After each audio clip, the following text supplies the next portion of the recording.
Hi friends, ఈరోజైతే నేను ఒక చిన్న విషయం షేర్ చేసుకుంటానండి. యాక్చువల్గా అయితే ఇక్కడ నేను ఒక చున్నీకి ఇలా ఫోల్డింగ్ వేసి కుడుతున్నాను. కాకపోతే పైన వైపున వర్క్ వచ్చిందనమాట. సో మొత్తం పూసలన్నీ కూడా తీసేసాను. కాకపోతే ఒక్క పూస దగ్గర సూది అనేది తట్టుకొని విరిగిపోయిందండి.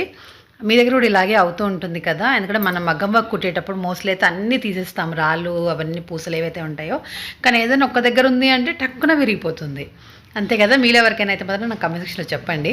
అయితే ఇక్కడ కూడా సేమ్ అదే ప్రాసెస్ అయింది. అయితే నేను ఇక్కడ ఏం చెప్తున్నానంటే, ఎప్పుడైనా సరే నా దగ్గర సూది విరిగిపోతే మాత్రము మనకి అక్కడ ఆల్రెడీ ఆ పాయింట్కి దారం తగిలిచ్చే ఉంటుంది కదా. సో దాన్ని అంతే ఇలా ముడి వేసేస్తానండి.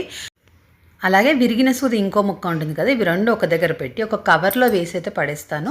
లేదంటే ఒక బట్టల్లో చుట్టేసైనా సరే మళ్ళీ అది సపరేట్గా ఒక చిన్న కవర్లో పెట్టేసి అయితే పడేస్తానండి. ఎందుకు అని అంటే ఈ సూది అనేది చాలా డేంజర్ అంటారు. ఇంకా మనకి వీటికంటే కూడా హెమ్మింగ్ సూది అనేది చాలా డేంజర్ అంటారు కదండి. మనకే స్కిన్లోకి ఈజీగా వెళ్ళిపోతుందంట. సో మనం ఇంకా షాప్లో అయితే అందరం తిరుగుతూనే ఉంటాము. ఇంట్లలో అయినా సరే పిల్లలు ఉంటారు, వాళ్ళకి తిరుగుతూ ఉంటారు కదా. సో మన వల్ల తెలిసి కానీ తెలియక కానీ ఎవరికి ఎటువంటి ఇబ్బంది జరగకూడదని చెప్పేసి అయితే ఇట్లాంటి జాగ్రత్త అయితే నేను ఎప్పుడూ తీసుకుంటూనే ఉంటానండి. మీరైతే ఏం చేస్తారు?